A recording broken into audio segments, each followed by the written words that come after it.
how a footballer outsmarted his wife by putting all his assets in his mother's name. I was married to my ex-wife, Hiba Abok, from 2020 to 2023. But I realized she was after my money just 2 months into our marriage. Then I transferred everything to my mother and patiently waited for her to ask for a divorce. I will never be able to trust a woman again except for my mother.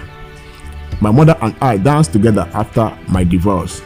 I registered all my assets in my mother's name as soon as I started suspecting my wife.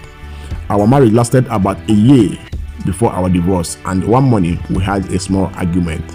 She told me that I should know she could file for divorce at any time, and that if she did, we would split my fortune equally in the meantime. I realized I was living with a gold digger, so I began to think about what to do. So I went to see my mother and explained everything to her. My son, I carried you in my womb for 9 months, and I will never let anything happen to you. We worked hard to get you to where you are today, and no woman will come out of nowhere to bring you down.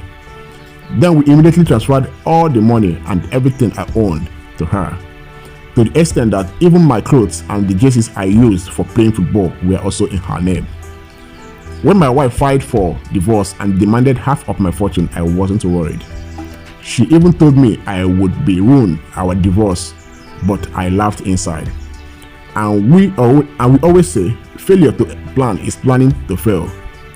She failed to plan and I succeeded in planning. She was shocked to find out that I had nothing, and that it was my mother who was taking care of everything. But because she left empty-handed, just as she had come. Without my mother's help, I wouldn't have come out on top in this situation with my ex-wife. Take care of your mothers because they are the only ones who truly love you. Akaf Hakimi.